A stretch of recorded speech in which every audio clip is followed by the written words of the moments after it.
This is WENY News. Hello and thanks so much for clicking on the webcast. I'm Ross DiMattei. Here's the latest from WENY News and the Star-Gazette. The DEC is looking for public input about a contamination cleanup plan for an Elmira dry cleaner. The department found tetrachloroethene, a dry cleaning solvent, in the soil and groundwater at Castle Cleaners on Hoffman Street. The DEC and DOH say the chemicals could seep into our water supply, which poses a threat to the public's health. They've put together a cleanup plan, and now they want your feedback. We'll put more details about how you can share your thoughts on our website, WENY.com. Governor Cuomo is proposing new legislation with the hopes of ending the AIDS epidemic in New York State by 2020. Cuomo's bill would allow care coordinators and care managers to share HIV-related information, which would increase the number of people getting the care they need. The proposed legislation would streamline HIV testing and extend the age limit of the state testing law beyond the age of 64. It would also expand the opportunities for STD screening in general. Lines and waiting times at the airport have never been longer. Some airports have even considered doing away with the TSA and hiring private security screening to speed up the process. Well, Senator Chuck Schumer says he knows how to prevent the problem from getting any worse. His solution to speeding up airport lines? Bringing in more dogs. The New York Democrat explained on Sunday. There's a simple way that the TSA can speed up the lines at our airports, and it's called canines. Passenger screening canines can do an amazing job, because when you have a passenger screening canine, it's like pre-check, where you don't have to take off your coat or your belt or your shoes because they can smell any explosives that might be on you, and it will speed up things dramatically. The Transportation Security Administration already has about 900 dog teams working in airports across the country. Verizon workers could be heading back to work soon after striking for more than a month. Union officials have agreed to restart their negotiations.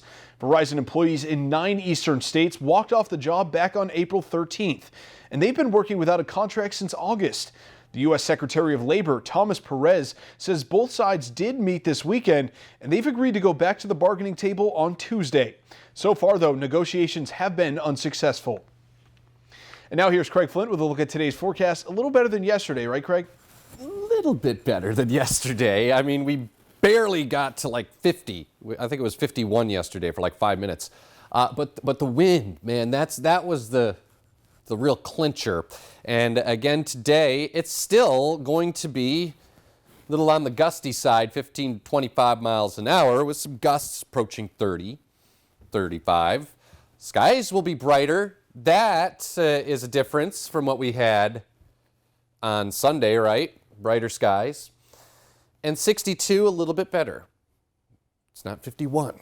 Now, overnight tonight, skies will be partly cloudy. There's an opportunity for an isolated shower to come through this evening and overnight, and the windies is in a low of 39.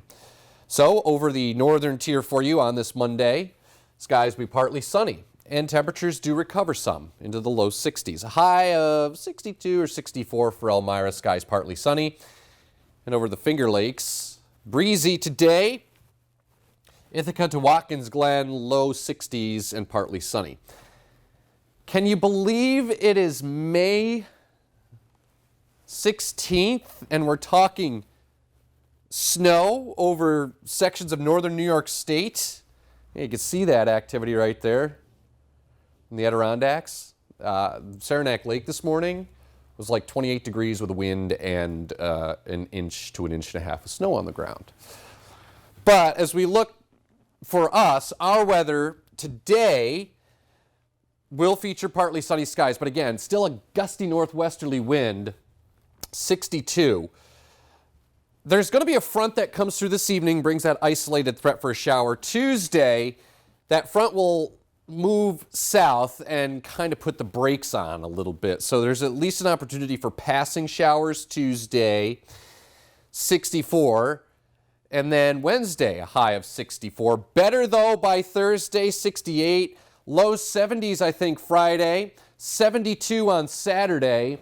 And Sunday should be in the low to mid 70s. Ross? Thank you so much, Craig. And for the latest news, weather, and sports, be sure to watch WENY News at noon, 5:36 and 11. And don't forget to pick up a copy of today's Star Gazette. I'm Ross DeMattei. Have a great Monday, everyone.